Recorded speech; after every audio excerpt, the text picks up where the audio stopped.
My name is Emma Collins, and the moment my sister Jessica pointed at my purchase and declared it worthless garage sale trash in front of 200 people, I knew our relationship would never be the same. The auction paddle trembled slightly in my hand as laughter rippled through the crowd at Riverside Auction House. Jessica stood there in her tailored navy blazer, perfectly styled blonde hair catching the afternoon light streaming through the tall windows, surrounded by her real estate colleagues who hung on every word she spoke. She had that same confident smirk she'd worn since we were children, the one that said she knew exactly how the world worked and where everyone belonged in it. Before we jump back in, tell us where you're tuning in from, and if this story touches you, make sure you're subscribed, because tomorrow I've saved something extra special for you. I clutched the small canvas bag containing my documentation, feeling the weight of 6 months of research, authentication, and quiet determination. The ornate silver tea service sat on the display table before us, tarnished and unremarkable to most eyes, exactly the kind of piece Jessica would dismiss without a second thought. But I had spent countless hours with magnifying glasses and reference books, traced its lineage through auction records and estate documents, even traveled to Boston to have it examined by specialists. What everyone saw as junk, I knew to be something extraordinary. Jessica's voice carried across the room as she gestured dramatically toward my winning bid. Can you believe my sister just spent $800 on that old thing? Emma's always had this obsession with dusty antiques, but this might be her biggest waste of money yet. Her colleagues chuckled politely, and I felt the familiar sting of being reduced to a punchline in someone else's story. But then Robert Martinez, the auction house owner, approached our section with a curious expression on his weathered face. "Excuse me," he said, his voice carrying the authority of 4 decades in the antique business. "Did you say Collins? Are you Emma Collins from Collins & Chen Appraisals?" The question hung in the air like smoke, and suddenly Jessica's confident expression flickered with uncertainty. I nodded quietly, reaching into my bag for the document that would change everything. "Ladies and gentlemen," Robert announced to the crowd, his voice rising above the murmur of conversations, "we have someone very special with us today. Miss Collins, would you mind sharing what you've discovered about this piece?" Growing up in the Collins household meant understanding early that success came in only one flavor, and it tasted like straight A's, varsity letters, and the kind of ambition that looked good on college applications. Jessica, my younger sister by 3 years, seemed to absorb this lesson through her skin, excelling at everything that mattered to our parents. She was student body treasurer, captain of the debate team, and had a smile that could convince anyone she belonged wherever she decided to stand. Our mother Margaret, a retired high school English teacher, would beam with pride whenever Jessica's achievements were announced at school assemblies, while our father Frank, who had spent 30 years climbing the ladder at Cedar Falls National Bank, saw in Jessica the kind of drive he understood and respected. I was the daughter who spent Saturday mornings at garage sales instead of soccer practice, who preferred dusty antique shops to shopping malls, and who could tell you the difference between Depression glass and Carnival glass, but couldn't explain why that knowledge mattered to anyone else. While Jessica collected trophies and academic awards, I collected stories about the objects other people discarded, fascinated by the history embedded in a chipped teacup or the craftsmanship hidden beneath layers of tarnish on an old silver spoon. Our parents weren't cruel, just bewildered by my interests. When I brought home a Victorian music box I'd restored, my mother would pat my head and suggest I focus more on my grades. When I explained the significance of a particular pottery mark I'd discovered, my father would nod politely and change the subject to Jessica's latest achievement. They loved me, but they didn't understand me, and in a family where understanding seemed to equal value, I learned to shrink into the background. The pattern became more pronounced as we grew older. Jessica's high school graduation party filled our backyard with friends, teachers, and family members celebrating her full scholarship to a prestigious business college.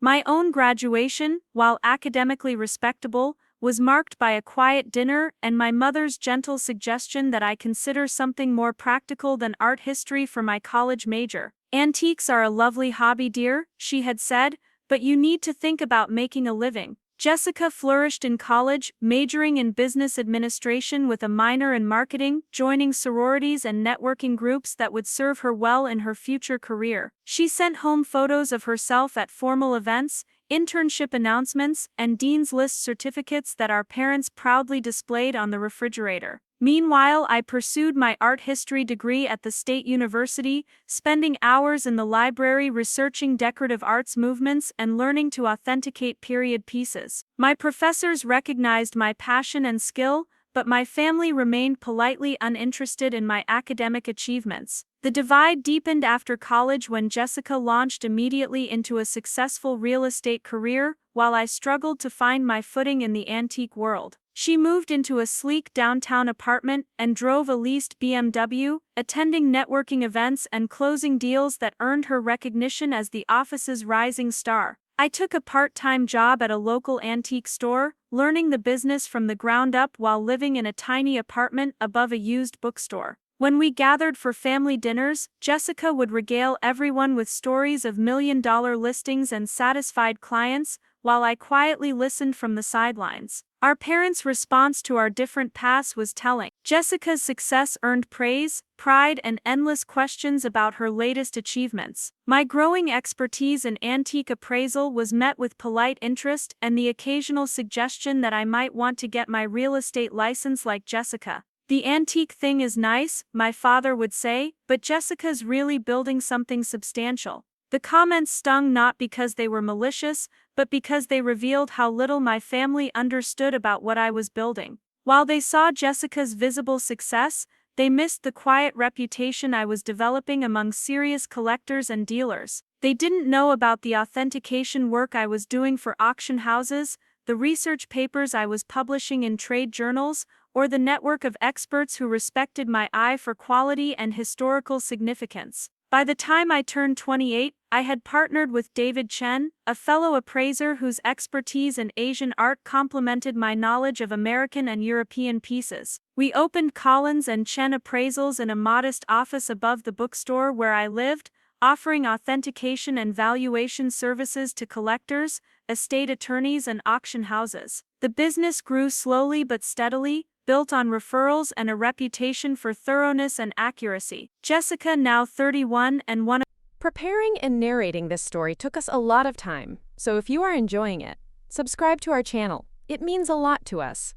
Now back to the story. Of the top agents at Premier Properties Real Estate had purchased a beautiful colonial house in Cedar Falls' most desirable neighborhood. She drove a new Audi, vacationed in Europe, and was featured in the local business journal as one of the area's 30 under 30 rising stars. At family gatherings, she would show photos of her latest closings and talk about her plans to open her own real estate firm. The contrast between our lives was stark and to our family clearly defined. Jessica was the success story, the daughter who had fulfilled their expectations and exceeded their dreams. I was the dreamer who had turned her hobby into a modest living, respectable but unremarkable. This perception shaped every interaction we had, every family dinner, every holiday gathering where Jessica's achievements were celebrated while my work was politely acknowledged and quickly moved past. The irony was that I had found my passion and was building something meaningful, but in a world that valued flash over substance, visible success over quiet expertise. Jessica's achievements were easy to understand and measure,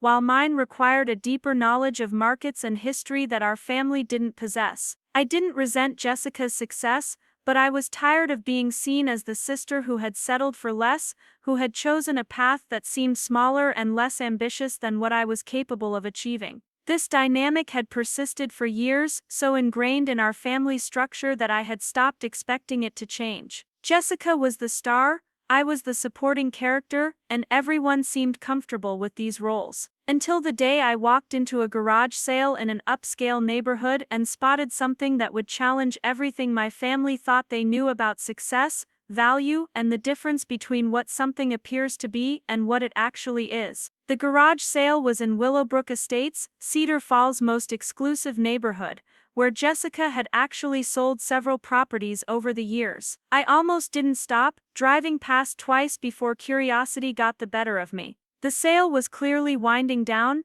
with most of the good pieces already claimed and only the odds and ends remaining. Tables were half empty, and the elderly woman running the sale looked tired and ready to pack up whatever didn't sell. That's when I saw it, sitting on a card table between a stack of old magazines and a collection of mismatched coffee mugs. The silver tea service was tarnished almost black, the intricate engravings obscured by decades of neglect. To most people, it would have looked like exactly what the price tag suggested, old silver plate worth maybe $15 to someone who wanted to polish it up for decoration. But something about the weight of the pieces, the quality of the craftsmanship visible beneath the tarnish, made me look closer. I picked up the teapot carefully, feeling the substantial heft that suggested solid silver rather than plate. The maker's marks were barely visible under the tarnish, but I could make out enough to know this wasn't mass-produced silverware. The style suggested late 18th or early 19th century American work, and the proportions were exactly right for the period. I examined each piece in the set, the teapot, sugar bowl, creamer and waste bowl, noting the consistent quality and the way the handles were attached with the kind of precision that spoke to master craftsmanship. "Are you interested in that old tea set?" the woman asked, approaching with a tired smile. "It belonged to my great-aunt. I've been meaning to polish it up, but I just don't have the time anymore." I nodded, trying to keep my expression neutral while my heart raced with possibility. "It's lovely. Do you know anything about its history?" She shrugged apologetically. "Not really, it's been in the family forever, but I don't know much about antiques. My great-aunt lived in Boston her whole life, came from some old family there. That's about all I can tell you. Boston, old family." The pieces were clicking together in my mind, but I didn't dare hope until I could research properly. "Would you take 15 for the set?" I asked, pointing to the price tag. "Of course, dear. I'm just happy it's going to someone who appreciates old things." I paid for the tea service and carefully loaded it into my car, my hands shaking slightly with excitement and the weight of possibility. The next 6 months would be consumed with research, authentication, and the slow, methodical process of uncovering the truth about what I had found. I photographed every mark, every detail, and began the painstaking work of tracing the set's provenance through auction records, estate inventories, and historical documents. The breakthrough came when I identified the maker's mark as belonging to Paul Revere Jr., the famous patriot, whose silver work was among the most prized in American decorative arts. But identification was only the beginning. Authentication required documentation, provenance, and expert verification. I spent weeks at the Boston Public Library, tracing the family history of my seller's great-aunt, finding records that connected her lineage to one of Revere's documented commissions. I contacted Sotheby's authentication department, providing detailed photographs and documentation for their review.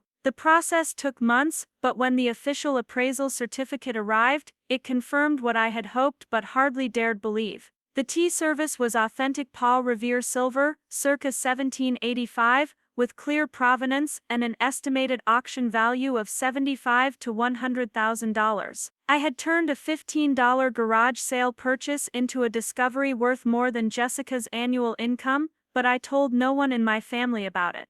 This wasn't about proving anything to them, it was about the pure joy of discovery, the satisfaction of recognizing something extraordinary that everyone else had overlooked. I planned to quietly sell the piece through a reputable auction house and use the proceeds to expand my business, maybe finally rent a proper storefront instead of working above the bookstore. But fate had other plans. The Cedar Falls Historical Society announced their annual charity auction, featuring estate donations from prominent local families. It was one of the social events of the year, attended by everyone who considered themselves part of the community's cultural elite. Jessica, as one of the area's successful business owners, would certainly be there with her colleagues. And I realized this auction would be the perfect venue to sell the Revere tea service, not for the money, but for the validation it would provide for everything I had built in the shadows while Jessica basked in the spotlight. I consigned the piece to the auction, providing Robert Martinez with the full documentation and authentication certificates. He was stunned by the discovery and agreed that the annual charity auction would be the ideal venue for such a significant piece. The tea service would be one of the evening's featured lots, estimated to bring between $75,000 and $100,000 for the Historical Society's Preservation Fund.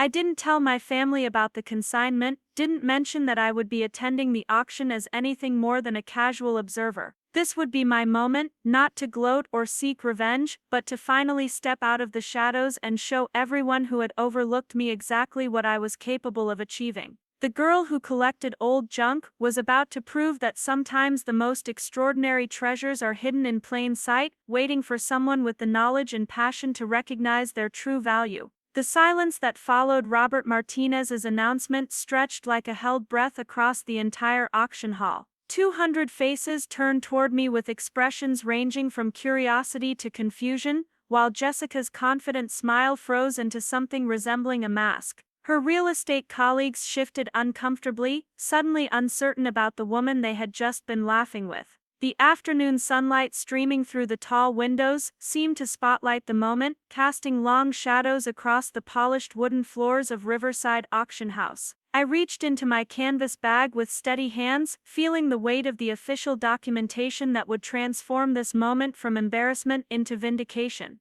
The Sotheby's authentication certificate was pristine in its protective sleeve, bearing the letterhead and seal that carried more authority in the antique world than any business card or sales award Jessica had ever earned. 6 months of research, 3 expert consultations, and countless hours of meticulous documentation had led to this single piece of paper that would rewrite everything my family thought they knew about value and success. Robert's weathered face showed genuine respect as he gestured toward the tea service on the display table. Miss Collins has been one of the region's most respected appraisers for several years now. When she contacted us about this piece, we knew we were dealing with something extraordinary. His voice carried the weight of 4 decades in the business, and every serious collector in the room understood the significance of his endorsement. Jessica's face had gone pale beneath her carefully applied makeup, her earlier confidence crumbling as she began to understand that the sister she had just publicly dismissed might know something she didn't.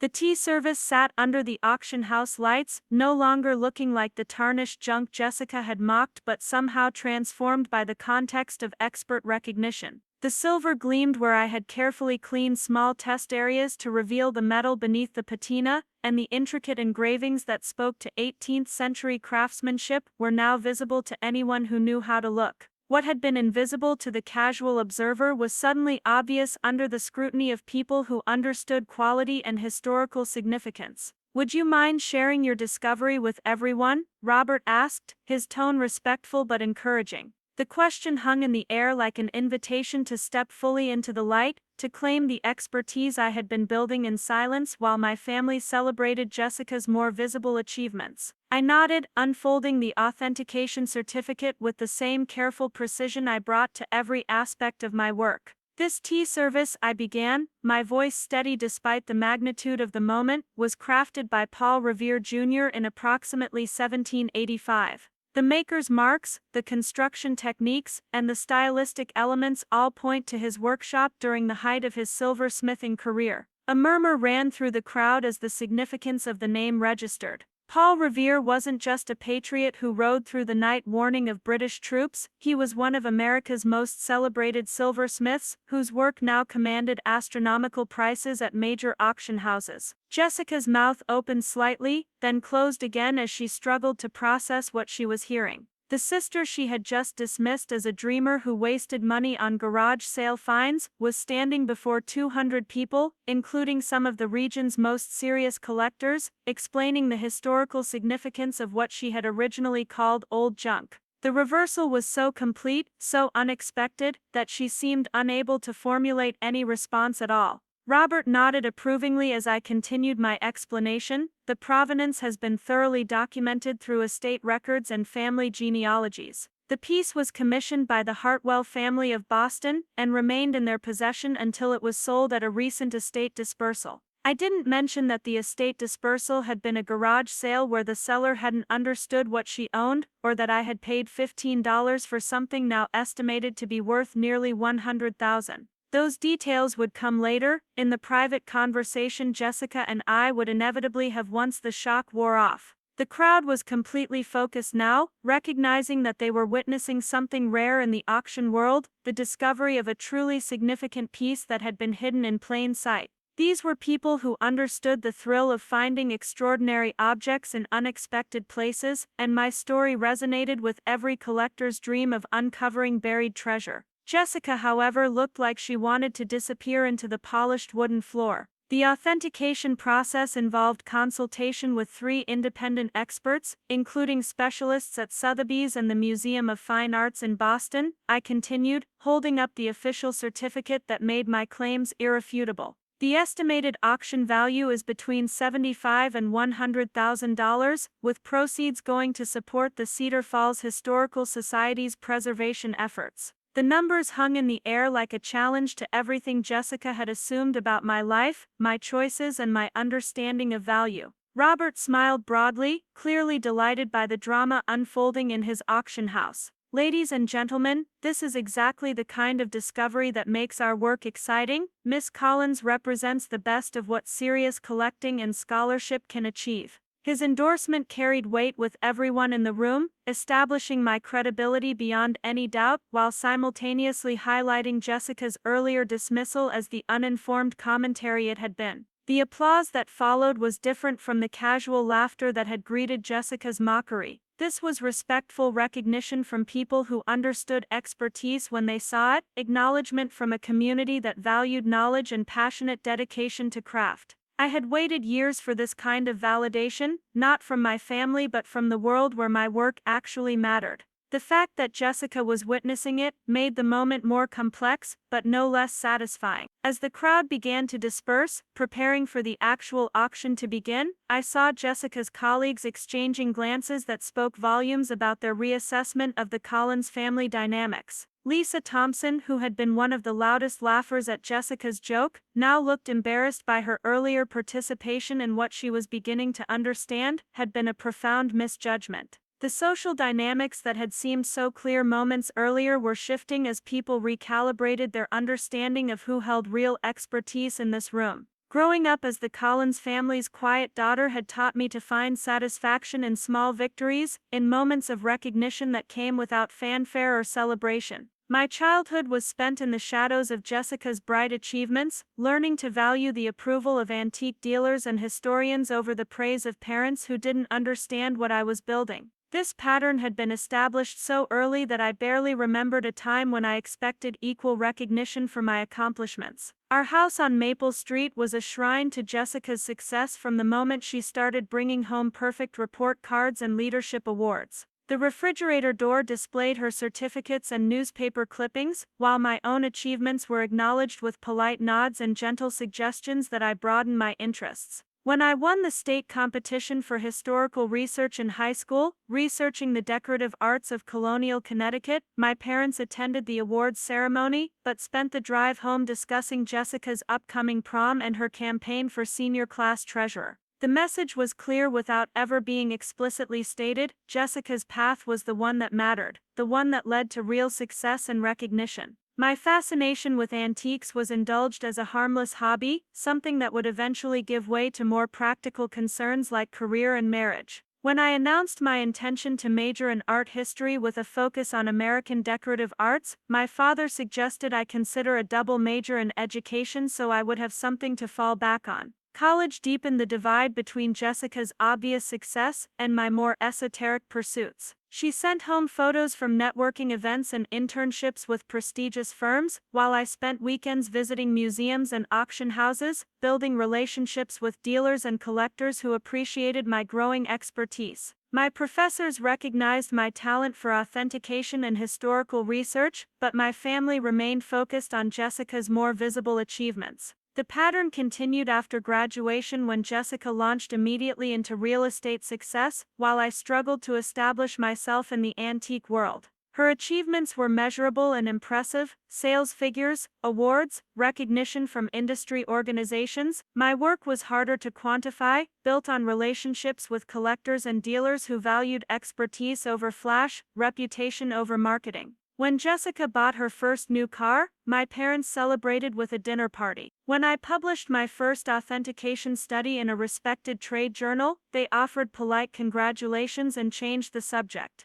Family gatherings became exercises in patient endurance as Jessica's latest triumphs were dissected and celebrated while my work was politely acknowledged and quickly passed over. I learned to smile and nod when relatives asked if I was still doing the antique thing, as if my growing expertise was a phase I might eventually outgrow. The assumption seemed to be that I was marking time until I found something more substantial to do with my life, something that resembled the kind of success Jessica had achieved. The irony was that I was building something substantial, just not in a way my family could easily understand or measure. My partnership with David Chen was growing steadily, built on referrals from satisfied clients and recognition from auction houses who trusted our expertise. We were developing a reputation for thorough research and accurate authentication that extended far beyond Cedar Falls, but this success was largely invisible to people who measured achievement in terms of office size and annual income. By my late 20s, I had stopped expecting my family to understand or value what I was doing.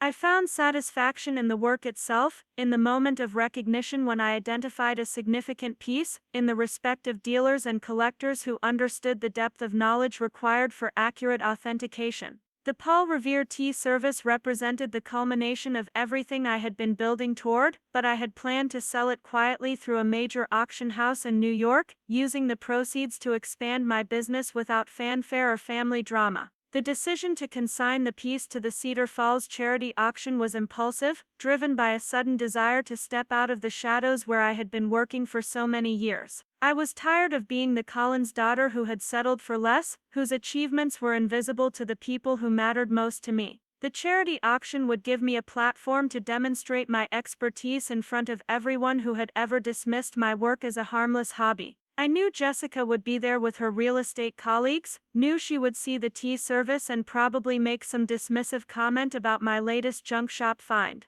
I had played out variations of this scenario in my mind, imagining her surprise when the piece sold for far more than she thought possible. But I hadn't anticipated the public mockery, the casual cruelty of her assumption that I didn't belong in a room full of serious collectors and dealers. The moment when she pointed at my purchase and declared it worthless garage sale trash crystallized years of accumulated frustration and hurt. This wasn't just about one misidentified antique, it was about a lifetime of being underestimated, overlooked, and gently dismissed by people who never bothered to understand what I was actually doing. Jessica's laughter represented everything I had been fighting against, the assumption that visible success was the only success that mattered. But now, standing in the auction house with Robert Martinez's respectful introduction still echoing in my ears, I realized that this moment was bigger than family dynamics or sibling rivalry. This was about the difference between appearance and reality, between surface-level judgments and deeper understanding. The people in this room understood that value wasn't always obvious, that expertise required patience and dedication, that the most significant discoveries often came from looking more carefully at things others had dismissed. The tea service sat on the display table like a metaphor for everything I had been trying to prove. To casual observers, it was tarnished and unremarkable, the kind of thing people sold at garage sales when they were clearing out accumulated possessions. But to someone with the knowledge and passion to look deeper, it was a masterpiece of American craftsmanship, a piece of history that connected us to the colonial period, and one of our nation's most celebrated artisans. Jessica's reaction to my authentication was still unfolding, her confident expression replaced by something approaching shock as she began to understand the magnitude of her miscalculation. The colleagues who had laughed at her joke were now looking at her with a mixture of embarrassment and curiosity, wondering how she had so completely misread the situation. The social dynamics that had seemed clear moments earlier were shifting as people recalibrated their understanding of the Collins family hierarchy. I felt no satisfaction in Jessica's discomfort, only a quiet relief that the truth was finally visible to everyone who had ever questioned my choices or my expertise. This wasn't about revenge or proving Jessica wrong, it was about claiming the recognition I had earned through years of dedicated study and careful work. The authentication certificate in my hands represented more than just the value of one antique. It was validation of everything I had been building, while others focused on more obvious forms of success. The auction was about to begin, and the tea service would soon command the attention and respect it deserved. But more importantly, I had finally stepped out of the shadows where I had been working for so many years, claiming my place among the experts and collectors who understood the value of what I did.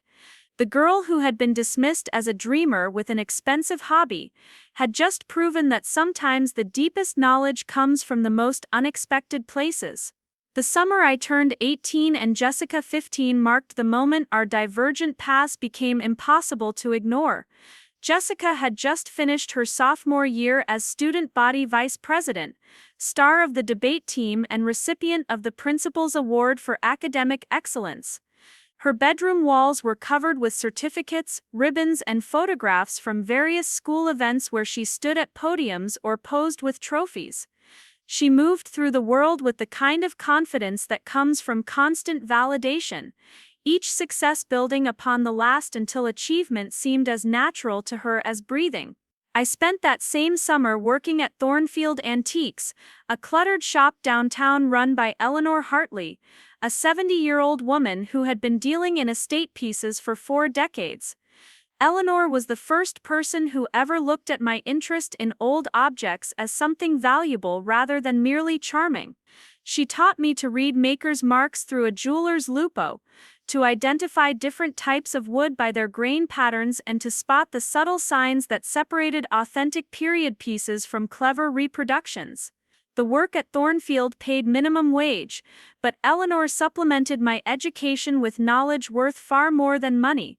She would pull pieces from the back room and quiz me on their origins, teaching me to look beyond surface appearance to understand construction techniques, historical context, and artistic movement. "Anyone can see what something looks like," she would say, holding up a seemingly ordinary ceramic bowl. "But can you see what it means? Can you understand the story it tells about the people who made it and the world they lived in?" While Jessica attended cheerleading camp and academic enrichment programs that would strengthen her college applications, I spent my days learning to authenticate Depression-era glassware and identify the subtle differences between genuine Chippendale furniture and 19th-century reproductions. Eleanor treated my questions with the same seriousness she brought to conversations with collectors who spent thousands of dollars on single pieces. She never suggested that I was wasting my time or that I should be focusing on more practical pursuits.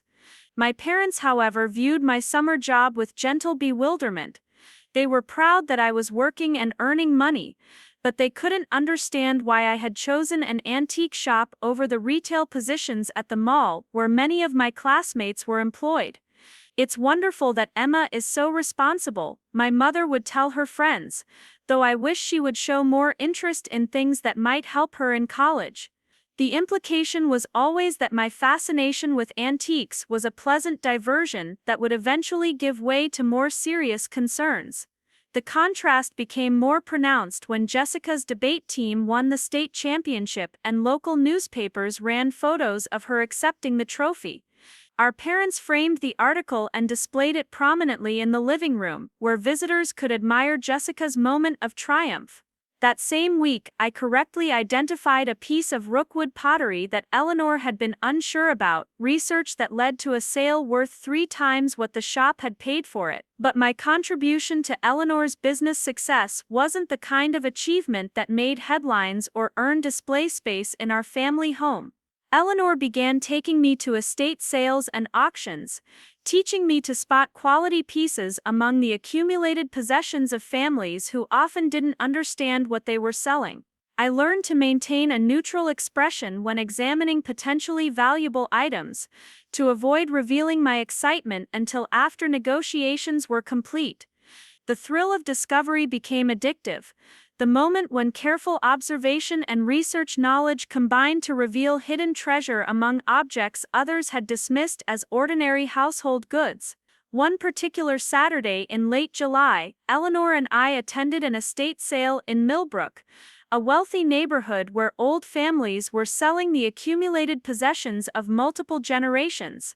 The house was filled with the kind of formal furniture and decorative objects that spoke to inherited wealth and refined taste. Most of the serious dealers had already combed through the obvious valuable pieces, leaving behind items that seemed less significant to casual observers. I was examining a collection of silver-plated serving pieces when something caught my eye in a corner cabinet that had been largely overlooked. Tucked behind some unremarkable china was a small porcelain figurine that looked different from the mass-produced collectibles surrounding it. The modeling was more sophisticated, the glazework more refined, and the base bore markings that I couldn't quite make out in the dim light of the cabinet. Eleanor watched as I carefully extracted the piece and examined it under better lighting. The figurine depicted a young woman in 18th-century dress, but the artistic quality was far superior to the decorative objects typically found at estate sales. The porcelain had the creamy translucence that spoke to high-quality European manufacture, and the painting was executed with the kind of precise detail that suggested individual artistry rather than factory production. "What do you think?" Eleanor asked quietly, recognizing the focused attention I brought to pieces that might be significant. I turned the figurine over to examine the base markings more carefully. The symbols were partially obscured by age and handling, but I could make out enough to suggest German origin, possibly from one of the prestigious Meissen workshops. "I think it might be more than it appears," I said carefully, not wanting to commit to an opinion without more research. Eleanor negotiated the purchase of several items, including the figurine, which was priced at $25, along with some other decorative pieces the family was eager to sell as a lot.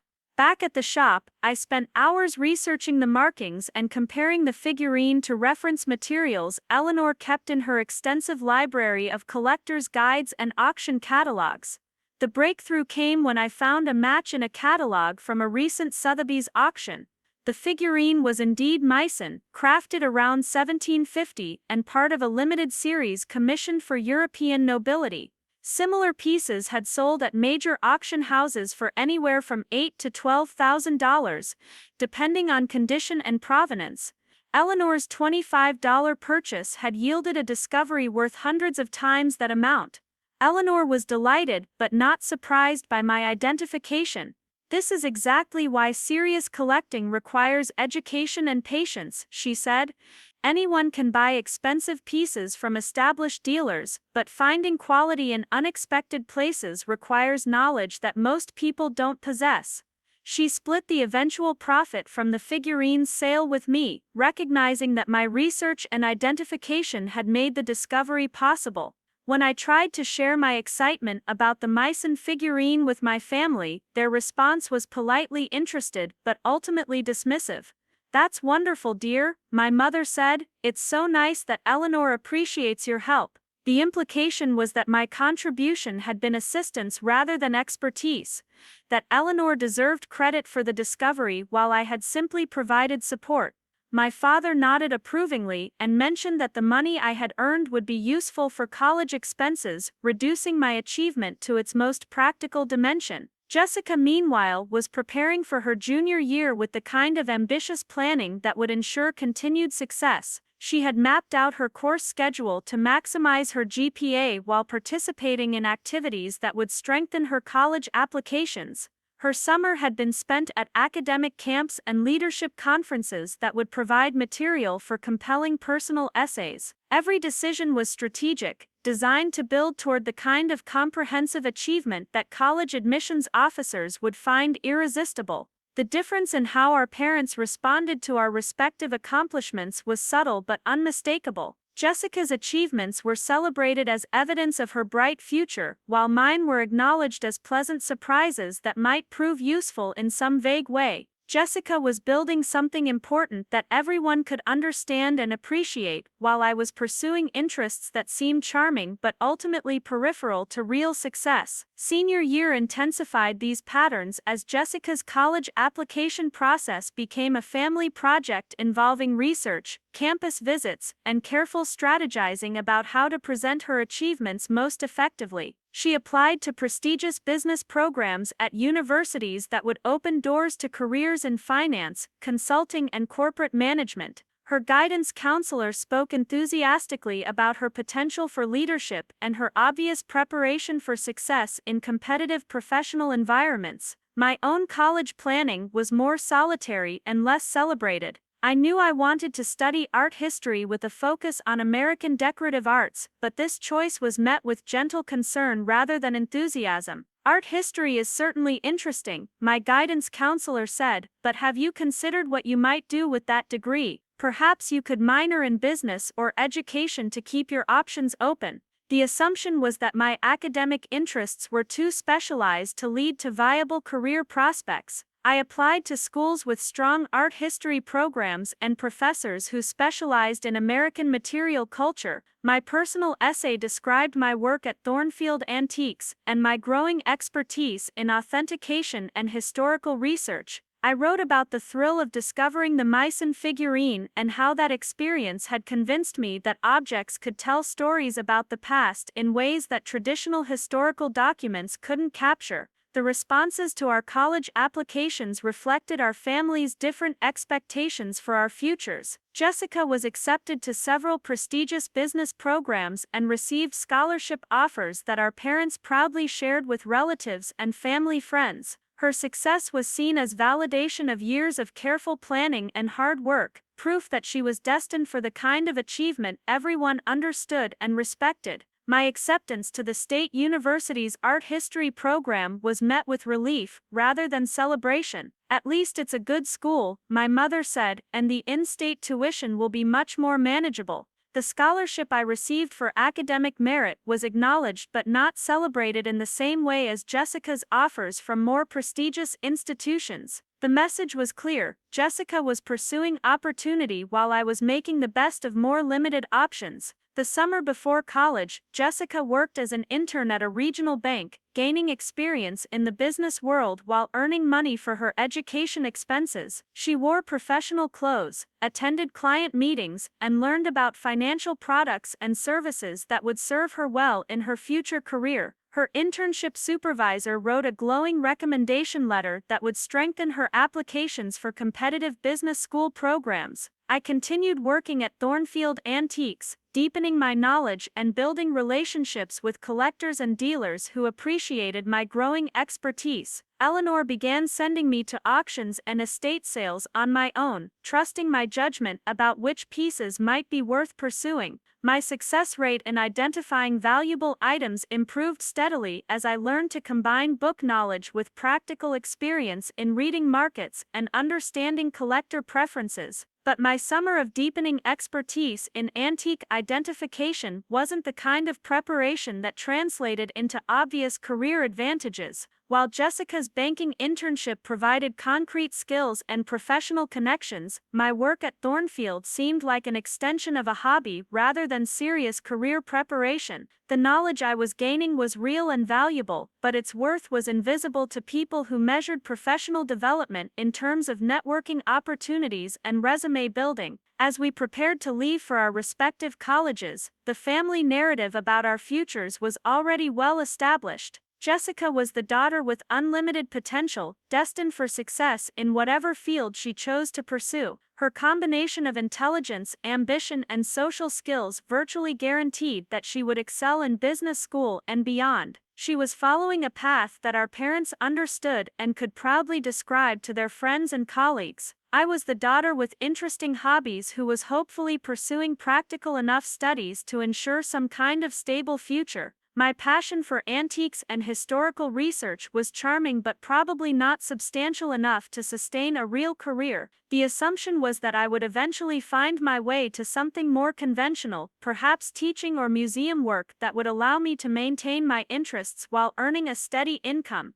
Neither of our parents could have predicted that my seemingly impractical passion for old objects would eventually lead to discoveries worth more than Jessica's annual income, or that the skills I was developing in authentication and historical research would prove more valuable than the business acumen Jessica was so carefully cultivating. The tea service sitting on the auction house table represented the culmination of everything I had been learning since that first summer at Thornfield Antiques, but my family had never understood the foundation I was building or the expertise I was developing. The bidding for the Paul Revere tea service began at $20,000, and I watched from my seat in the middle section as hands rose around the auction hall with the measured confidence of serious collectors. Robert Martinez commanded the podium with the authority of decades in the business, his voice carrying clearly across the room as he acknowledged each bid with professional precision. The atmosphere was electric with the kind of focused attention that accompanied truly significant auctions when everyone present understood they were witnessing something extraordinary. Jessica sat 3 rows ahead of me with her real estate colleagues, her back rigid with attention that had nothing to do with the excitement of the auction and everything to do with the radical recalibration of everything she thought she knew about her sister. Lisa Thompson kept glancing between Jessica and me, clearly struggling to reconcile the confident woman who had mocked my purchase with the growing realization that Jessica had spectacularly misjudged the situation. The other agents in their group maintained careful neutral expressions, professional enough to recognize when a social dynamic had shifted beyond their understanding. $25,000, Robert announced, acknowledging a bid from a distinguished gentleman in the front row who I recognized as Charles Whitman, one of New England's most respected colonial furniture dealers. His participation validated everything I had hoped about the piece's significance. Whitman dealt exclusively in museum-quality American antiques, and his presence at the auction meant that serious collectors had taken notice of the tea service's authentication. The bidding climbed steadily through the 30s and into the 40s as competing collectors drove the price higher. Each raised paddle represented years of my expertise being vindicated, decades of patient study and careful authentication proving their worth in the most concrete way possible. This wasn't about family dynamics or sibling rivalry anymore, this was about the market recognizing the value of something I had identified when everyone else saw only tarnished garage sale leftovers. $50,000, Robert called out, his voice carrying a note of satisfaction as the tea service exceeded even his optimistic projections. The crowd stirred with appreciation, recognizing that they were witnessing exactly the kind of discovery that made collecting thrilling. Hidden treasures didn't reveal themselves often, and when they did, the moment carried significance that extended far beyond monetary value. I felt a tap on my shoulder and turned to see David Chen sliding into the empty seat beside me. My business partner had arrived just in time to witness the culmination of months of research and authentication work we had undertaken together. "I couldn't miss this," he whispered, his eyes bright with excitement as he watched the bidding continue. "The phone hasn't stopped ringing since word got out about the Revere piece. 3 different auction houses want to discuss future consignments." The validation from David meant more to me than the climbing bid prices. He understood the significance of what we had achieved together, the careful scholarship and methodical authentication that had transformed a $15 garage sale purchase into a discovery worthy of international attention. Our partnership had been built on exactly this kind of work, the patient expertise that could recognize extraordinary objects hiding among ordinary household goods. $60,000, Robert announced, acknowledging a bid from a woman near the back of the room, who I didn't recognize, but whose confident bidding suggested serious collecting experience. The tea service was now selling for 4 times what Jessica earned in an entire year, a fact that seemed to have occurred to her as she sat frozen in her seat, no longer even pretending to follow the auction proceedings. I caught Robert's eye and gave a subtle nod of acknowledgement.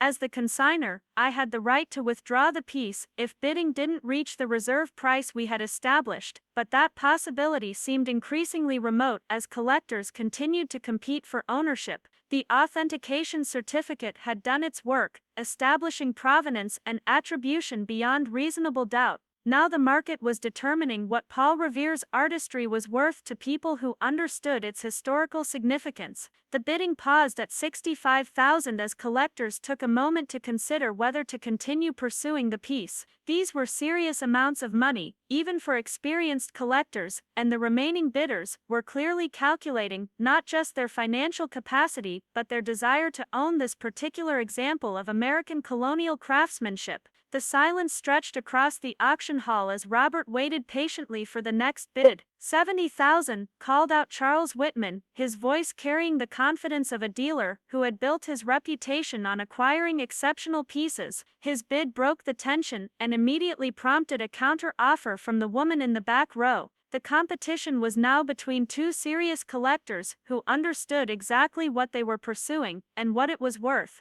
David leaned closer and whispered, "The Museum of Fine Arts called this morning. They want to discuss the possibility of featuring your research in their upcoming exhibition on colonial American silver. This discovery is going to open doors you haven't even considered yet." His words carried the weight of professional recognition that extended far beyond the immediate financial success of the auction. The thought of museum recognition sent a thrill through me that had nothing to do with money and everything to do with validation from the institutions I had always respected most. Museums represented the highest level of scholarship and authentication in the antique world, and their interest in my research meant that my work was being recognized by the people whose opinions mattered most to me professionally. 75,000, Robert announced as the bidding war continued between Whitman and his competitor. The price had now reached the low end of the Sotheby's estimate, confirming that my authentication had been not only accurate but conservative. The tea service was proving to be exactly as significant as I had believed, worth every hour I had spent researching its provenance and every dollar I had invested in professional authentication. Jessica finally turned around to look at me, her expression unreadable but clearly shaken by the magnitude of what she was witnessing. The sister she had dismissed as a dreamer with expensive hobbies was sitting behind her watching a piece she had identified sell for more money than most people earned in several years. The reversal was so complete that she seemed unable to process it fully, her earlier confidence replaced by something approaching shock. I met her gaze calmly, without triumph or satisfaction, just the steady acknowledgement of someone whose expertise had been vindicated in the most public way possible. This wasn't about proving Jessica wrong or seeking revenge for years of dismissive comments. This was about claiming the recognition I had earned through patient scholarship and careful work, validation that came not from family approval but from the market's objective assessment of value. $80,000, the woman in the back row called out, her voice carrying across the suddenly quiet auction hall.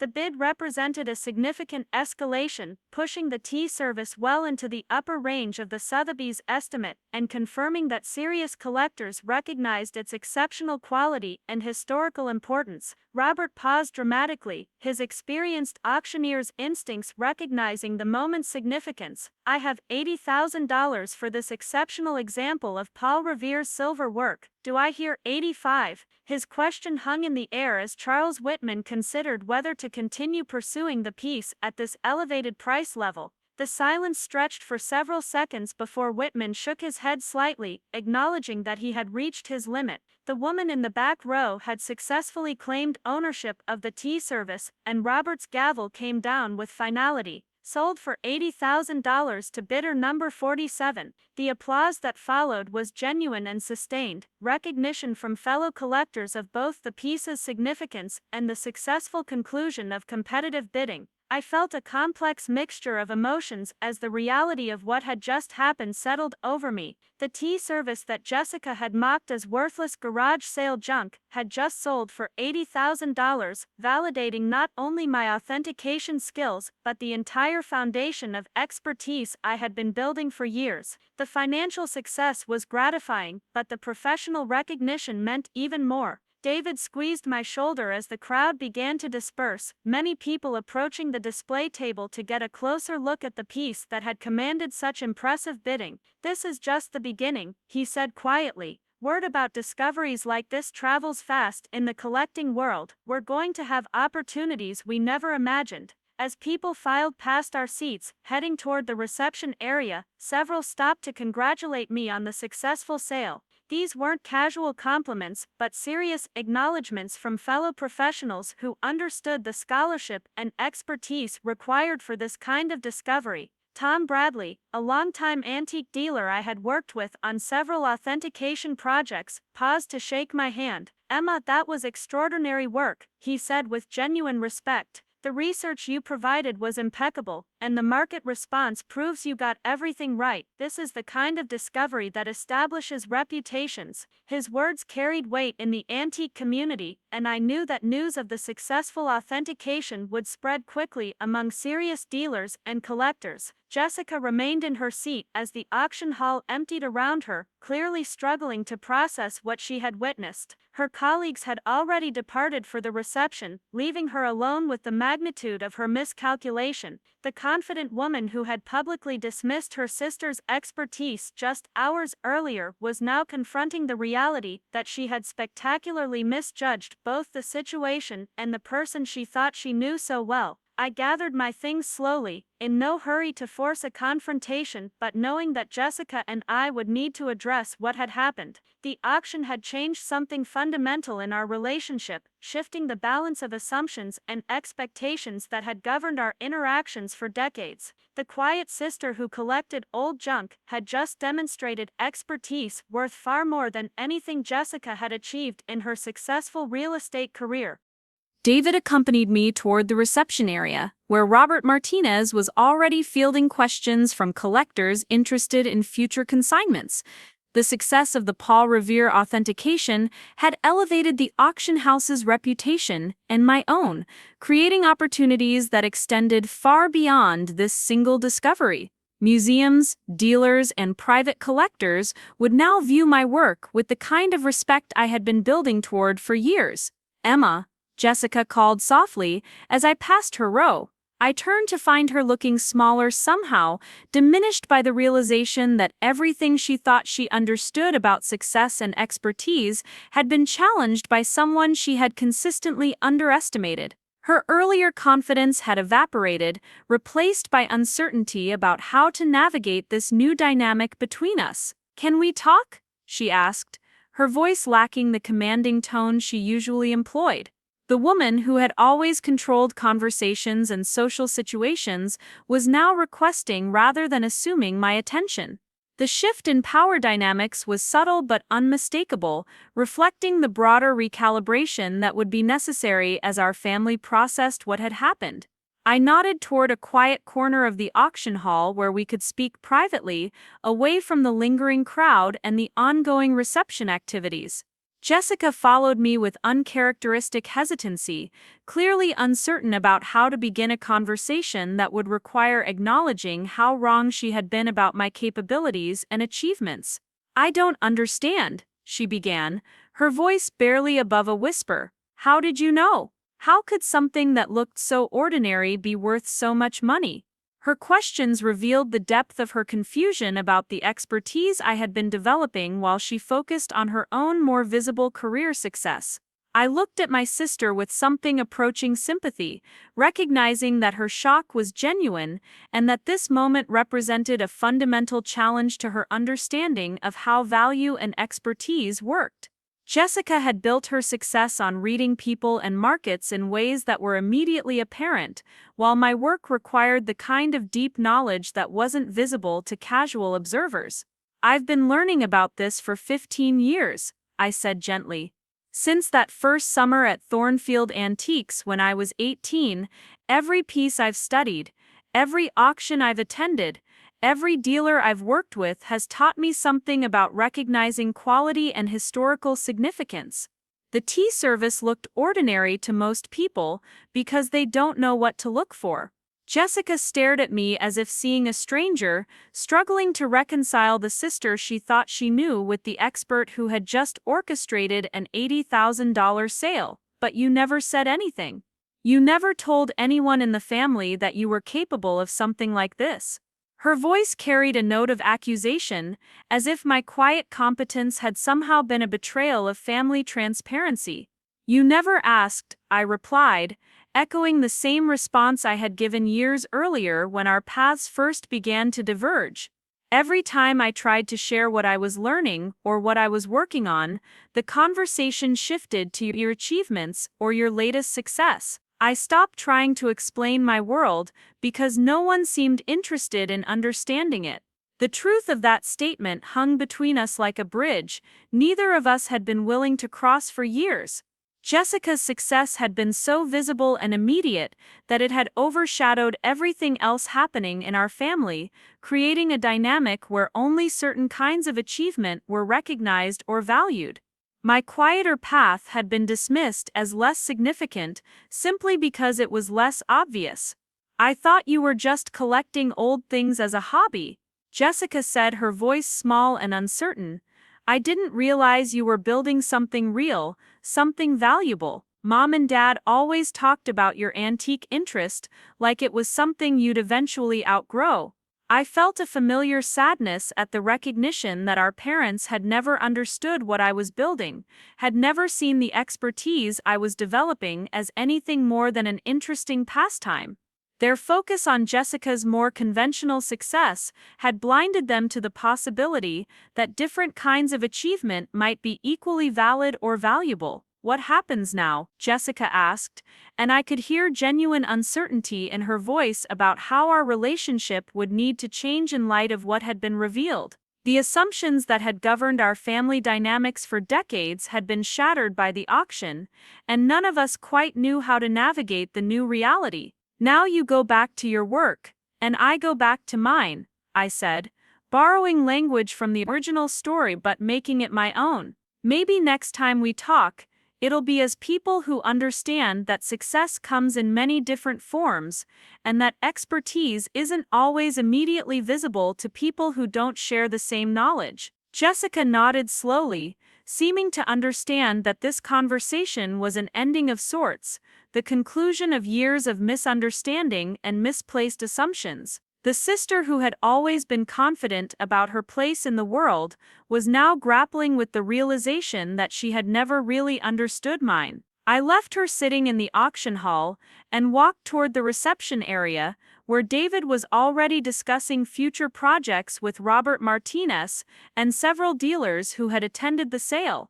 The success of the Paul Revere authentication had opened doors I was only beginning to understand, creating opportunities for the kind of work I had always dreamed of doing. 3 months later, Jessica sent me a text message that simply said, "I saw the article about your museum exhibition. Congratulations. I'm proud of you." It was the first time she had ever acknowledged my professional achievements without qualification or comparison to her own success. I didn't reply immediately, not out of spite, but because I didn't need anything more from her than that simple recognition. The Museum of Fine Arts exhibition, featuring my research, ran for 6 months and established my reputation among serious collectors and institutions across the country. The $15 garage sale purchase had become not just a financial success, but a foundation for the kind of scholarly recognition I had been working toward since that first summer at Thornfield Antiques.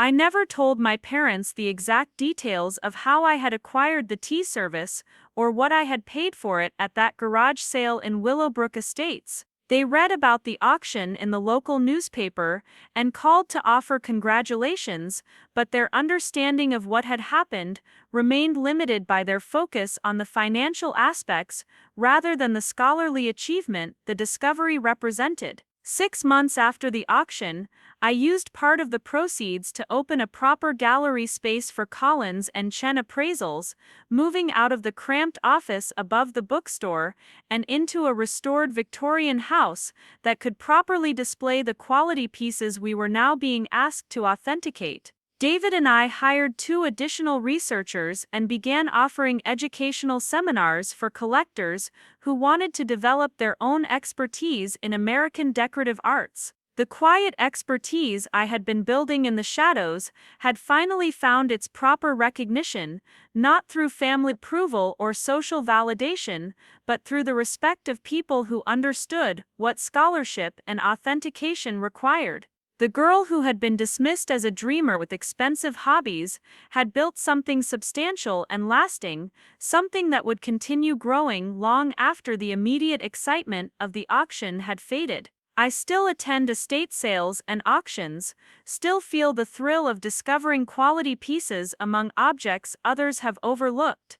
But now I carry the confidence that comes from proven expertise, the knowledge that my eye for value and historical significance has been validated by the market and recognized by institutions that represent the highest standards in the field. The Paul Revere Tea Service now sits in a private collection where it is properly appreciated and preserved, but its real legacy was the demonstration that extraordinary discoveries are still possible for people who combine knowledge with passion and patience. Sometimes the most valuable treasures are hidden in plain sight, waiting for someone with the expertise to recognize what everyone else has missed. Jessica and I speak occasionally now, our conversations marked by a mutual respect that was missing for so many years. She has never asked me to explain exactly how I knew the tea service was valuable, seeming to understand that the answer would require a depth of knowledge she doesn't possess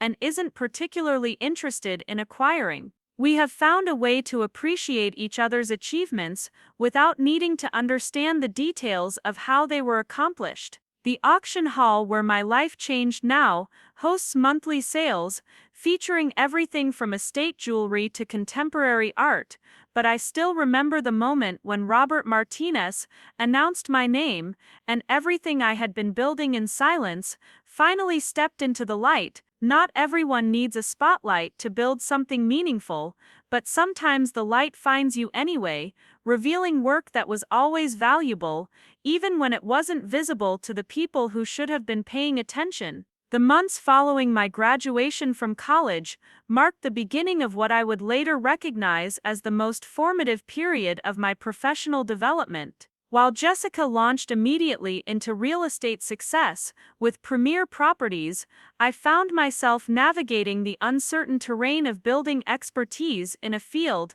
that most people didn't understand or value. My art history degree had provided a solid foundation in American decorative arts, but the practical knowledge of authentication and market evaluation could only be learned through hands-on experience with actual pieces and real collectors. Eleanor Hartley welcomed me back to Thornfield Antiques with the offer of a full-time position that paid barely above minimum wage, but provided access to an education worth far more than the modest salary suggested. She had watched my development during those crucial teenage years and understood that my passion for antiques represented more than casual interest. Eleanor recognized in me the same dedication to scholarship and quality that had driven her own 4-decade career in the field. The antique business rewards patience and punishes impatience, Eleanor told me during my first week back at the shop.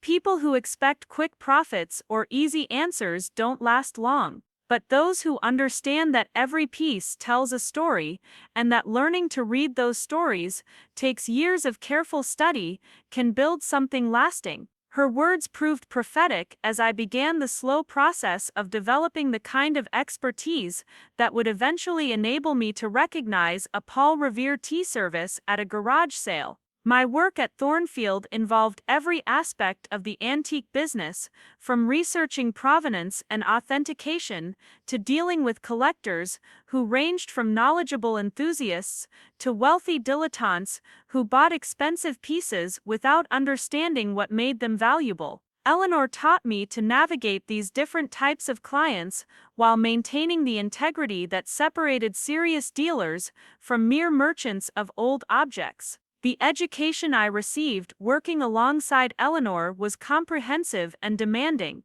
I learned to identify different types of wood by examining grain patterns and construction techniques, to spot the subtle differences between period pieces and later reproductions, and to research makers' marks using reference materials that Eleanor had been collecting for decades. Most importantly, I learned to trust my instincts while backing them up with rigorous research and documentation. One of my most significant early discoveries came during an estate sale in Fairfield County, where a prominent family was dispersing the accumulated possessions of 3 generations. Eleanor had sent me to evaluate the potential of the sale based on newspaper advertisements that suggested quality furniture and decorative objects. The house was magnificent, a colonial revival mansion filled with the kind of formal pieces that spoke to inherited wealth and refined taste. Most of the obvious treasures had already been claimed by established dealers who had early access to the sale, but I had learned from Eleanor that the most interesting discoveries often came from careful examination of pieces that others had overlooked. I spent hours methodically going through rooms that had been largely picked over, looking for items that might have been misidentified or undervalued. In a third-floor bedroom that seemed to have been used for storage, I found a collection of furniture that had been relegated to secondary status by the family and most of the dealers who had already combed through the house. Among these pieces was a chest of drawers that looked unremarkable at first glance, its original finish obscured by later paint, and its hardware replaced with modern pulls that detracted from any historical appeal it might have possessed.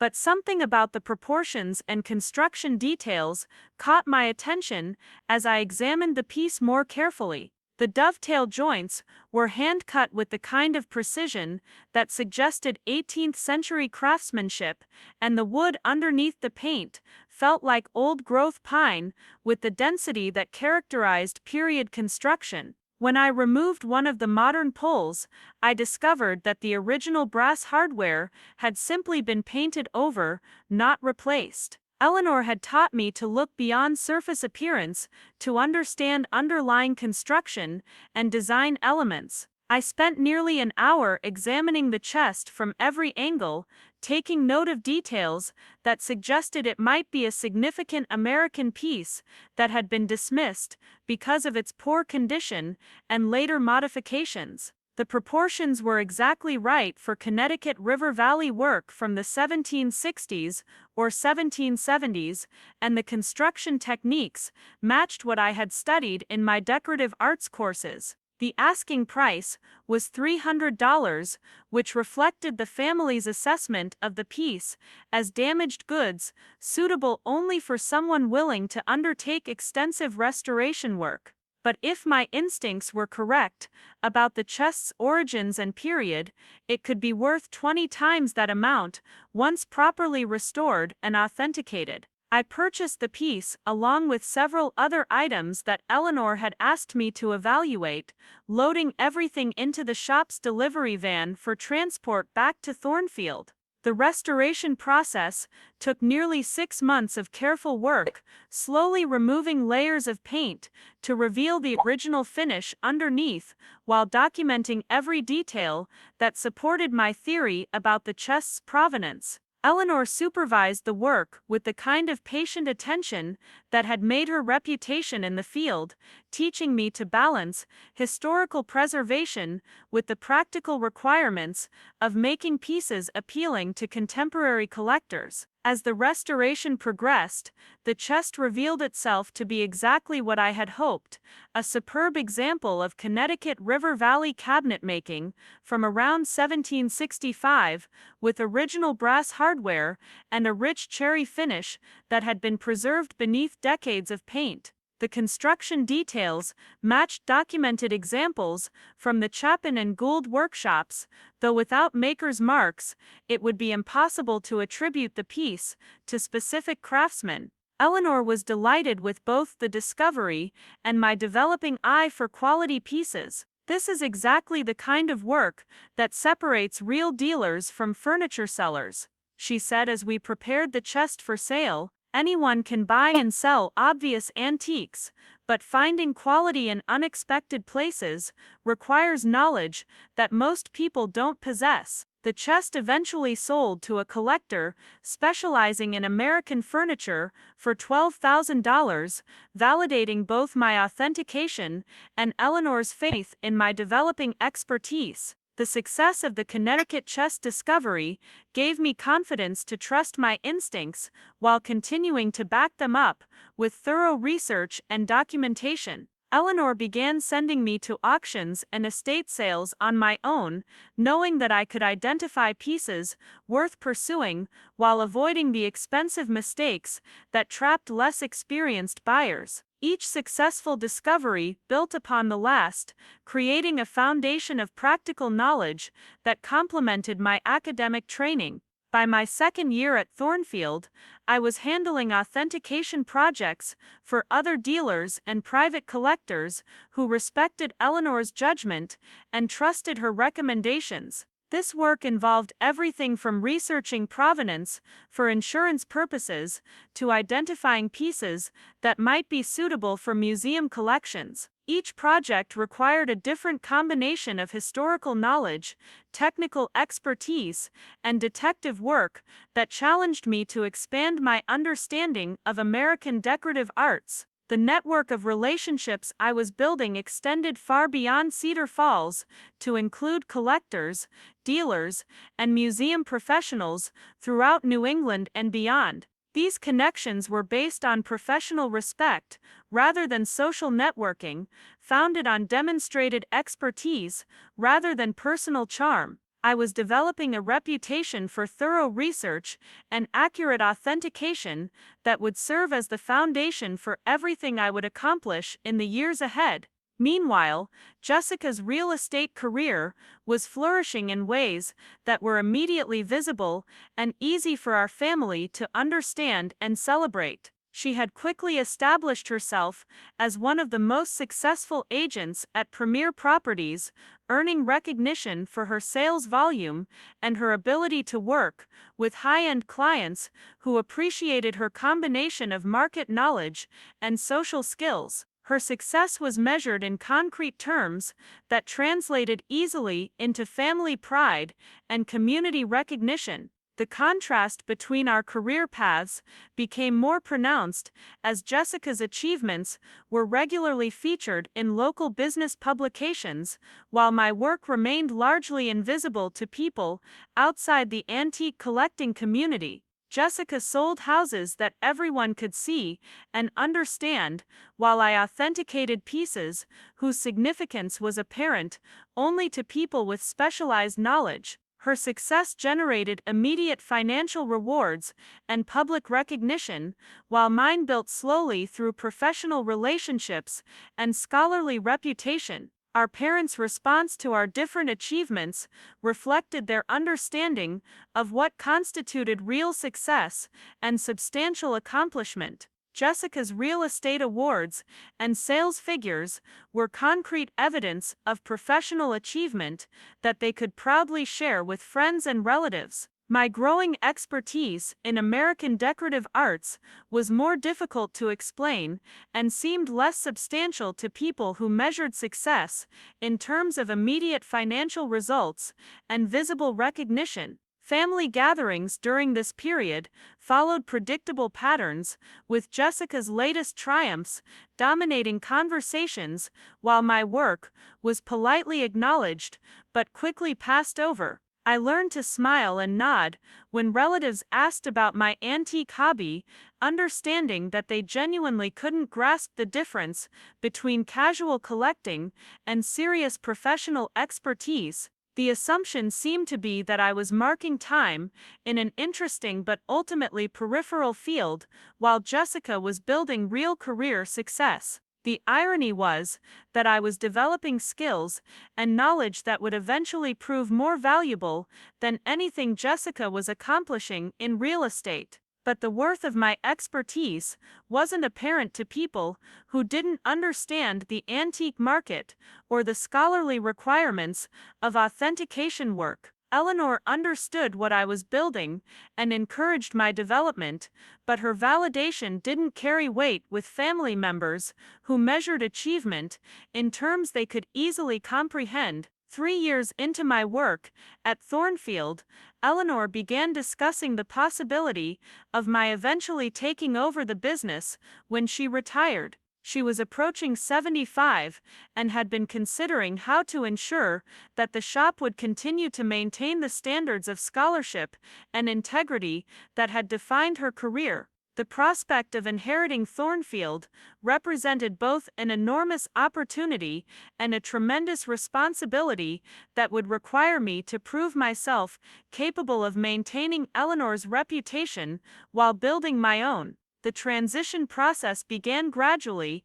with Eleanor giving me increasing responsibility for major purchases and authentication projects, while maintaining oversight of the shop's operations and client relationships. I was essentially apprenticing for ownership of a business that represented 4 decades of careful reputation building, learning not just the technical aspects of dealing in antiques, but the relationship management and ethical considerations that separated respected dealers from mere merchants. During this period, I met David Chen at an estate auction in Hartford, where we found ourselves bidding against each other for a collection of Chinese export porcelain that had caught both our attention. David was a few years older than me, with a graduate degree in art history from Yale and specialized knowledge of Asian decorative arts that complemented my expertise in American pieces. After the auction, we spent several hours discussing the porcelain collection and discovered a shared approach to authentication that emphasized scholarly research over market trends. David was working as an independent appraiser, building a client base among collectors and institutions who needed expert evaluation of Asian art and decorative objects. His background was similar to mine, in that he had chosen to pursue expertise in a specialized field that required years of study and practical experience to master properly. We began collaborating on projects that involved both American and Asian pieces, combining our knowledge to provide more comprehensive authentication services. The partnership that developed between David and me represented exactly the kind of professional relationship that Eleanor had always encouraged. We shared a commitment to rigorous research and accurate authentication that put scholarly integrity ahead of immediate financial considerations. Our collaboration allowed us to handle more complex projects while maintaining the standards that had defined both our individual careers. By the time Eleanor was ready to retire, David and I had established Collins and Chen Appraisals as a partnership that could take over Thornfield's client relationships while expanding into new areas of expertise. Eleanor sold us the business at a price that reflected her desire to see her life's work continue, rather than simply maximize her retirement proceeds. The transition preserved everything that had made Thornfield special, while allowing us to build something that reflected our own vision for what an antique business could accomplish. The success of our partnership was built on the foundation of expertise and professional relationships that I had been developing since that first summer working for Eleanor. We were able to handle authentication projects for major auction houses, provide consulting services for museums and private collectors, and discover significant pieces that others had overlooked. Our reputation grew through word-of-mouth recommendations from satisfied clients rather than advertising or marketing campaigns. One of our most significant early discoveries as partners came through a client who had inherited a house full of furniture from a great-aunt who had lived in Boston her entire life. The family was preparing to sell everything through an estate sale company, but they wanted our opinion about whether any pieces might be particularly valuable before they committed to that course of action. This was exactly the kind of project that Eleanor had taught me to approach with careful attention to detail and thorough research. The house was filled with furniture and decorative objects that reflected several generations of accumulated possessions, much of it good quality, but not exceptional enough to command significant prices in the current market. David and I spent an entire day methodically examining everything, taking notes and photographs of pieces that showed particular promise or unusual characteristics. Most of what we found was respectable, but not remarkable, the kind of inherited furniture that filled estate sales throughout New England. But in the dining room, sitting on a sideboard among some unremarkable serving pieces, was a silver tea service that immediately caught my attention. The pieces were heavily tarnished, their elegant lines obscured by decades of neglect, but something about their proportions and weight suggested quality far superior to typical Victorian silverware. The construction details were exactly right for late 18th century American work, and when I examined the maker's marks more carefully, I felt the familiar thrill of potential discovery. The marks were partially obscured by tarnish, but I could make out enough detail to suggest attribution to one of the major American silversmiths of the colonial period.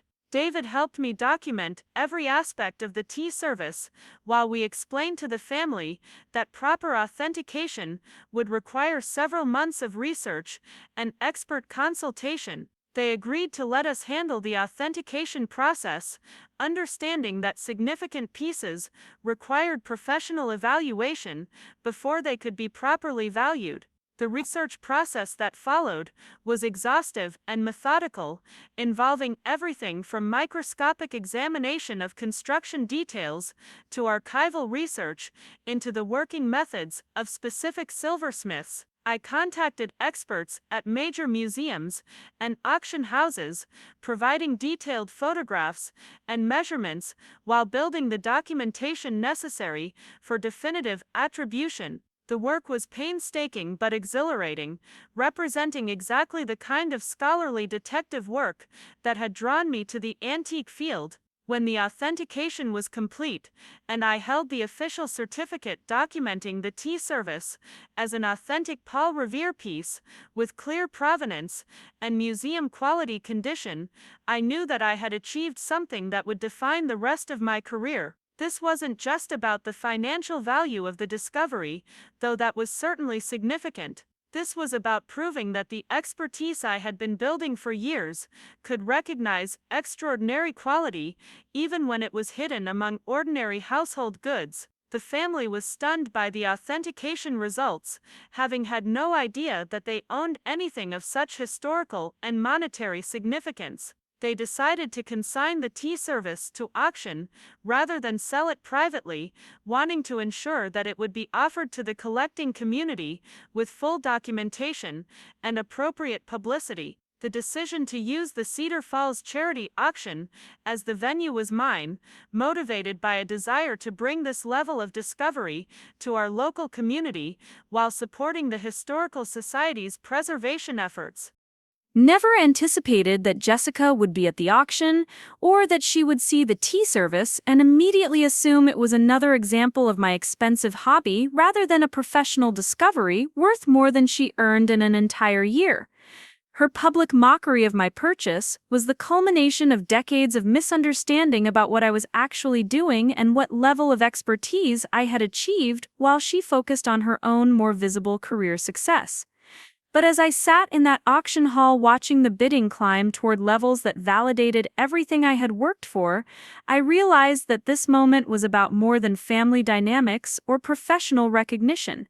This was about the difference between surface appearance and deeper understanding, between immediate judgment and careful evaluation. The people bidding on the tea service understood that extraordinary quality could be hidden in unexpected places, waiting for someone with the knowledge and patience to recognize its true significance. The auction represented not just the culmination of months of authentication work, but the vindication of everything I had been building since that first summer at Thornfield Antiques. The quiet expertise I had developed, while others pursued more obvious forms of success, had finally found its moment of recognition, proving that different paths could lead to achievements that were equally valuable, even if they weren't immediately apparent to casual observers. As the gavel came down and the tea service sold for a price that exceeded even my optimistic projections, I understood that this discovery would transform not just my professional reputation, but my family's understanding of what I had been accomplishing all along.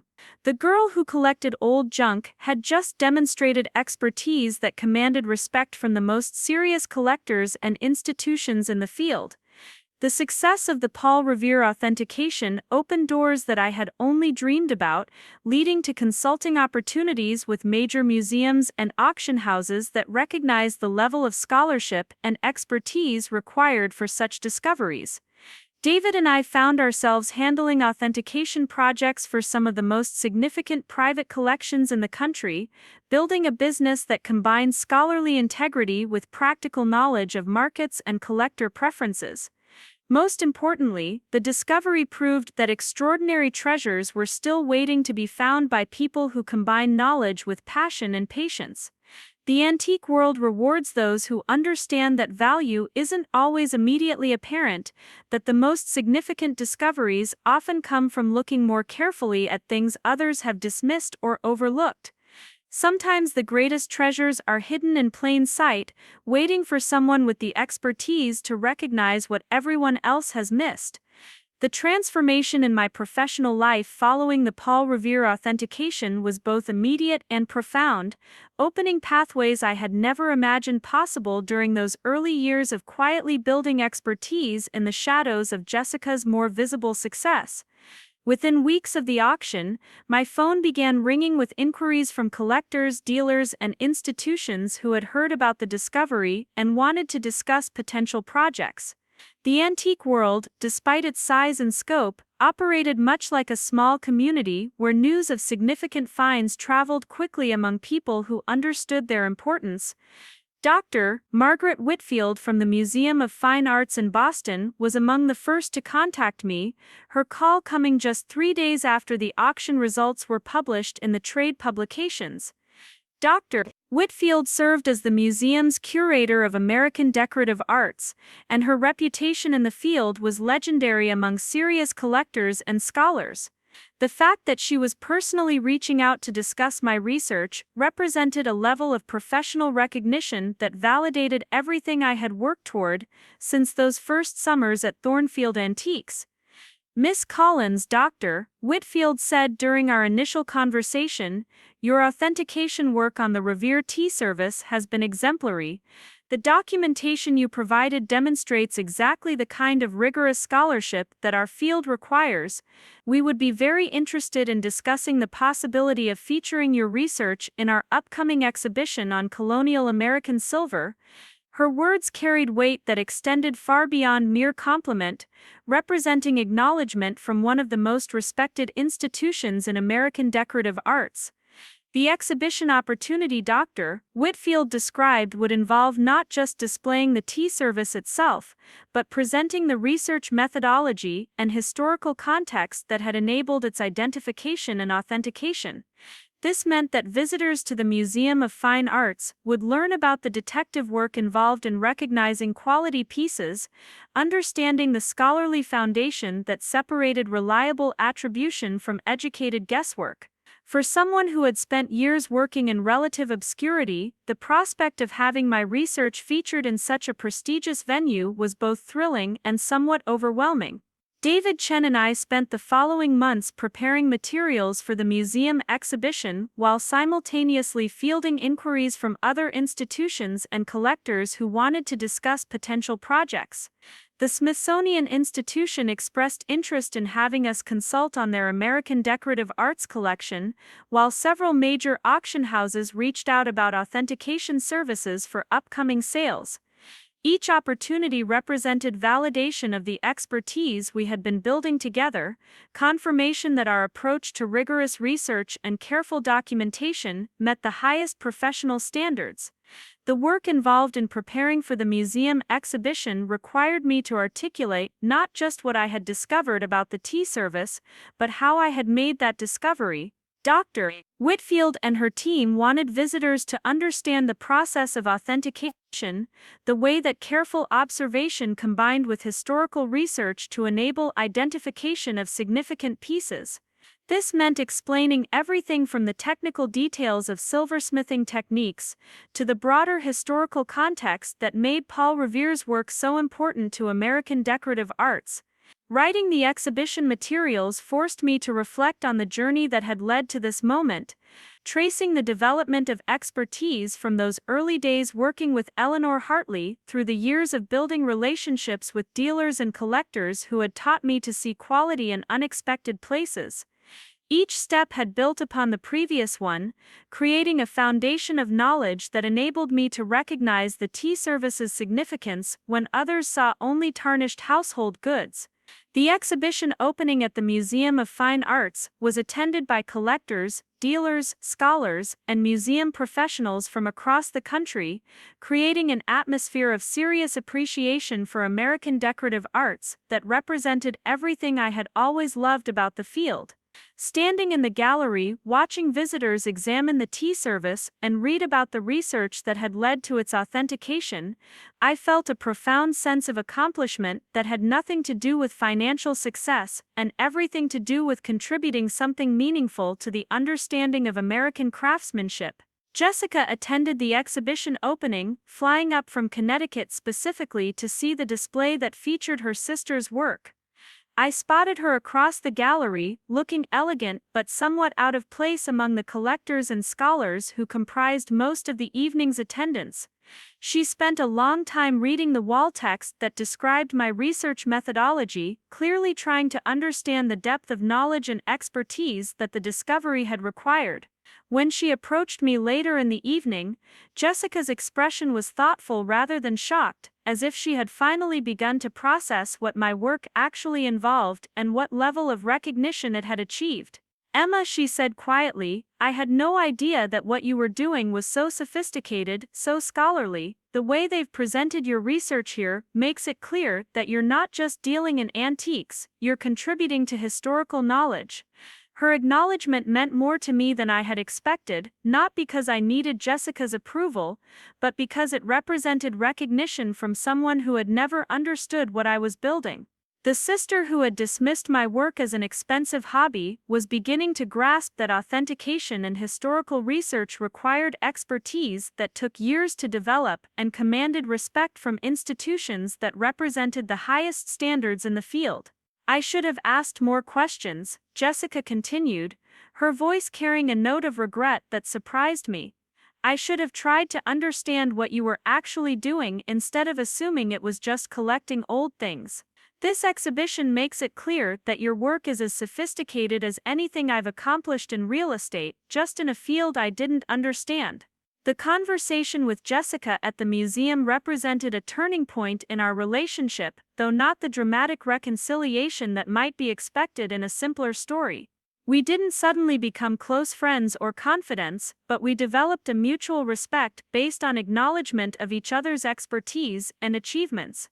Jessica had finally understood that success could take many different forms, while I had learned to appreciate her accomplishments without feeling diminished by their visibility. The months following the museum exhibition brought a steady stream of opportunities that established Collins & Chen Appraisals as one of the most respected authentication services in the field. Major auction houses began consulting us regularly on American and Asian decorative arts, while private collectors sought our expertise for insurance valuations and acquisition advice.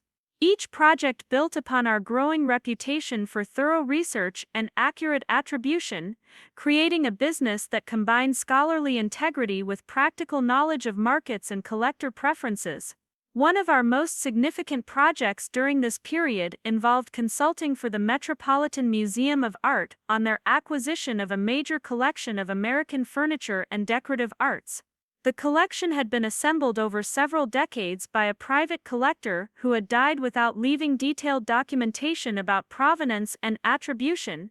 The museum needed comprehensive authentication of more than 200 pieces before they could be accessioned into the permanent collection. The project required 6 months of intensive research, with David and I working alongside museum curators and conservation specialists to examine every piece in detail.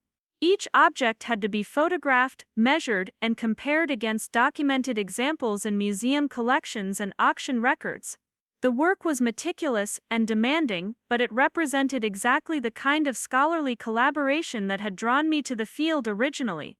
During the authentication process, we discovered that several pieces in the collection were significantly more important than had been previously understood. A chest on chest that had been attributed to a New England workshop was actually the work of a documented Philadelphia cabinet maker whose pieces were extremely rare. A set of chairs that had been considered good examples of regional craftsmanship proved to be early work by a major American furniture maker whose later pieces commanded 6-figure prices at auction. These discoveries within the Metropolitan's acquisition demonstrated the ongoing importance of careful authentication work, the way that new research and scholarship could reveal significance that had been previously overlooked. Each authentication required combining technical knowledge of construction techniques with historical research into makers' marks, stylistic development, and documentary evidence. The work was challenging but deeply satisfying, representing the kind of contribution to knowledge that had always motivated my interest in American decorative arts. The success of the Metropolitan project led to similar consulting opportunities with other major museums, establishing David and me as specialists who could handle the most demanding authentication challenges. We were invited to lecture at professional conferences, contribute to scholarly publications, and serve on expert panels that evaluated pieces for insurance and legal purposes. Each opportunity reinforced our reputation while expanding our knowledge through exposure to collections and objects we might never have encountered otherwise.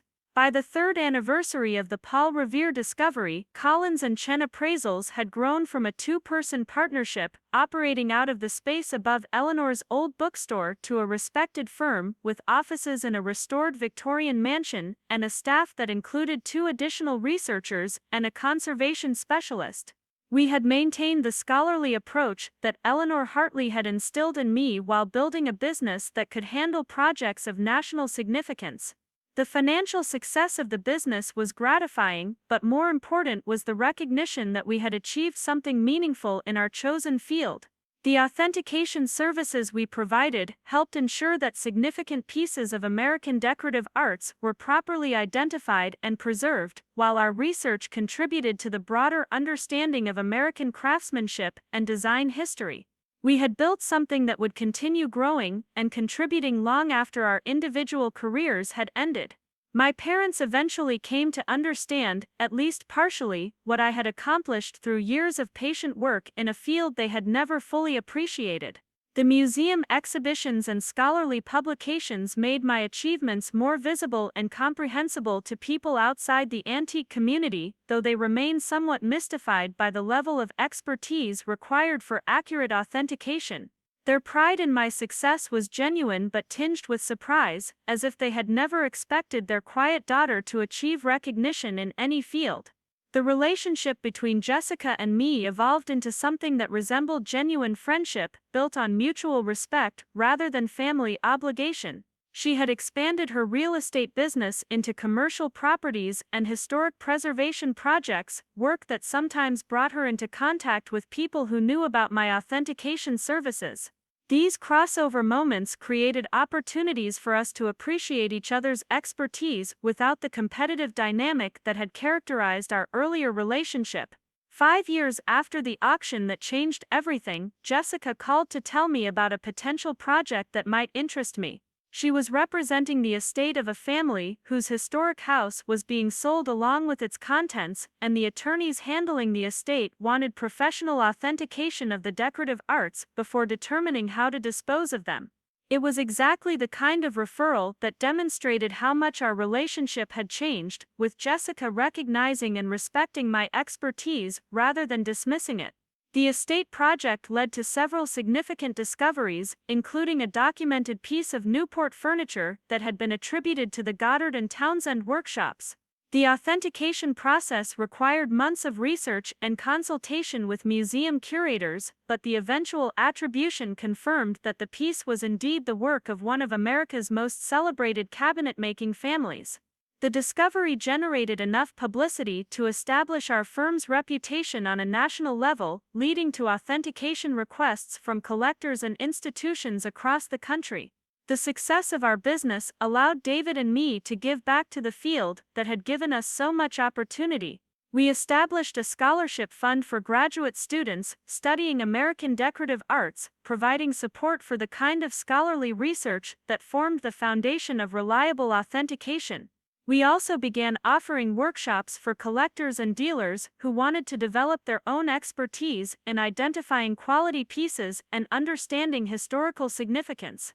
Teaching others about authentication and historical research proved to be deeply satisfying, allowing us to share the knowledge and passion that had driven our own careers while contributing to the next generation of experts in the field. Each workshop participant who learned to recognize quality craftsmanship or understand historical context represented a small victory for the kind of careful scholarship that Eleanor Hartley had instilled in me years earlier. The antique business continued to evolve with changing technology and market conditions, but the fundamental requirements of expertise and integrity remained constant. New tools for research and documentation made some aspects of authentication easier, while global markets created opportunities for discoveries that previous generations of dealers could never have imagined. Through all these changes, the essential work of recognizing quality and understanding historical significance remained as challenging and rewarding as ever. Looking back on the journey from that first summer at Thornfield Antiques to the establishment of Collins & Chen Appraisals as a nationally recognized authentication service, I understood that every step had been necessary preparation for what came next. The patient development of expertise, the relationships built with mentors and colleagues, the willingness to trust my instincts while backing them up with rigorous research, all had contributed to creating the foundation that enabled me to recognize the Paul Revere tea service when everyone else saw only garage sale leftovers. The auction where Jessica mocked my purchase had been a watershed moment, but not because it provided revenge or vindication against family members who had underestimated my achievements. Instead, it had been the moment when years of quiet work finally found public recognition, when the expertise I had been building in the shadows finally stepped into the light where it could be properly appreciated and utilized. The tea service itself now resided in a private collection where it was treasured and properly preserved, but its real legacy was the demonstration that extraordinary discoveries remained possible for people who combined knowledge with passion and patience. The antique world continued to reward those who understood that value wasn't always immediately apparent, that the most significant finds often came from looking more carefully at things others had dismissed or overlooked. Jessica and I still saw each other regularly at family gatherings and social events, our conversations now marked by genuine interest in each other's work rather than polite obligation. She had learned to ask thoughtful questions about my latest projects, while I had developed appreciation for the skills required to succeed in her chosen field. We had both discovered that expertise could take many different forms, each valuable in its own way and deserving of respect from people who might not share the same knowledge or interests. The quiet satisfaction I felt watching new collectors discover their first significant pieces reminded me of my own early experiences at Thornfield Antiques, when Eleanor Hartley had patiently taught me to see beyond surface appearance to understand deeper significance. Each successful authentication, each properly preserved piece of American craftsmanship, each new expert trained in reliable research methods, represented a small contribution to the preservation of knowledge and appreciation for the objects that connected us to our historical heritage. The girl who had once been dismissed as a dreamer with expensive hobbies had built something lasting and meaningful, something that would continue contributing long after the immediate excitement of individual discoveries had faded. Not everyone needs a spotlight to create value, but sometimes the light finds you anyway, revealing work that was always significant even when it wasn't visible to people who should have been paying closer attention. Up next, you've got two more standout stories right on your screen. If this one hit the mark, you won't want to pass these up, just click and check them out.